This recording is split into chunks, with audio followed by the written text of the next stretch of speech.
There's nothing we can do to change the trajectory of the pandemic in the next several months. President Joseph R. Biden has said that the trajectory of the virus will not change in the next few months. We're going to cover why suddenly Democratic governors are lifting the lockdowns, we're going to explore some of Fauci's shenanigans, and then I'll show you an example of how the left eats the left. Let's get into it.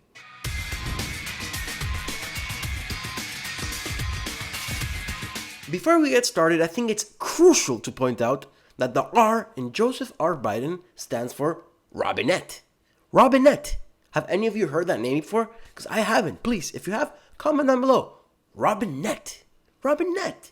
Anyway, when President Robinette took office, that doesn't sound right. Anyway, when President Beijing Biden took office, the mainstream media, MSNBC, ABC, CNN, started spitting out pro-Biden propaganda. For example, breaking news, Biden's mass vaccination plan goal is 100 million shots in the first 100 days. Check it out. Calling the vaccine rollout so far a dismal failure, President-elect Joe Biden today is promising to do better, outlining his plan to deliver 100 million shots in 100 days. This, ladies and gentlemen, and genderqueer folk, is what I call fake news by omission. You see, they tell you 1 million shots a day. Sounds impressive. Good job, Robinette. What they don't tell you, and what makes this fake news by omission, is that on Inauguration Day, the Trump administration administered 1.6 million shots.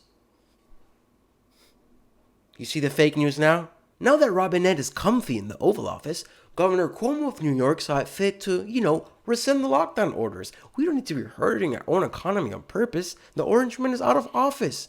Business as usual for now.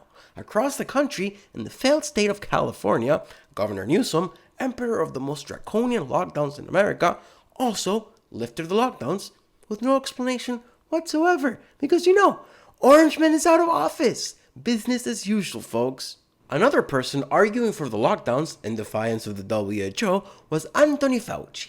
Anthony Fauci, ne capetole tu di papo. Time magazine dubbed him Guardian of the Year, a man who can clearly do no wrong. Fauci likes to present himself as a humble man, a government worker, a man who's in it for the good, not the money. Check this out. This is something that I found on the internet that some people have questioned about. Do you have millions of dollars invested in a vaccine? Matthew, no, I got zero. I'm a government worker. I have a government salary.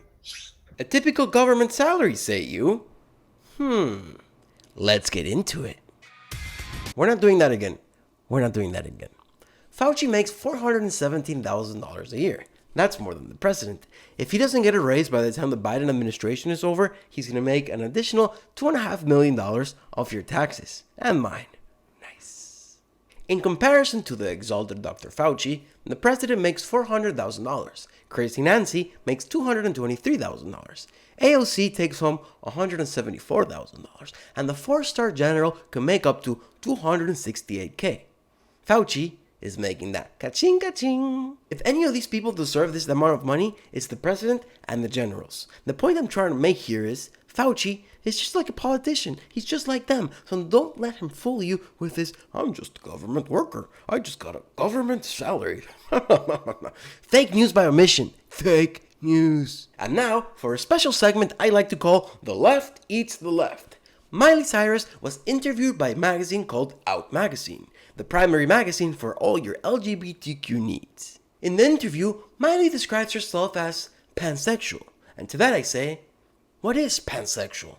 Oh hey, not much, just making a vid. What's that? You brought a friend? Woo! What does it actually mean? Pansexual means not limited in sexual choice with regard to biological sex, gender, or gender identity. Awesome. Now let me read you the part that got Miley into trouble. She dug in deeper, adding, everyone knows that tits are prettier than balls. And that's a fact. That's what ended up making female relationships make more sense to me. I wish I could say this news makes me excited and proud to be a woman and a lesbian, but Cyrus's quote is littered with transphobia. This kind of gender essentialism was left behind by most of the queer community years ago. Generals do not equal gender, and Miley should know this. Shame on you, Miley. In an age where TERFs are more vocal than they've ever been, comments like these reinforce some very dangerous ideas about bodies and gender. TERFs, for those of you who don't know, are trans-exclusionary radical feminists. Having a gender preference or even genitalia preference in who you sleep with is obviously not a problem, but to reduce dicks and balls to men's bodies contributes to dangerous beliefs about trans women. This is dangerous. This is really dangerous speech, and I'm hurt. I'm hurt. That was fun. I'm sure we're going to have more Left Eats the Left segments coming up. And what do you guys think? What do you guys find more disturbing? The fact that Fauci makes $400,000 a year? Or the fact that Robinette is Joe's middle name? Robinette. Robinette. Comment your opinions down below. Thank you for watching. Follow me on BitChute. Follow me on Twitter. Subscribe. It's free. Like. Thank you. See you next time.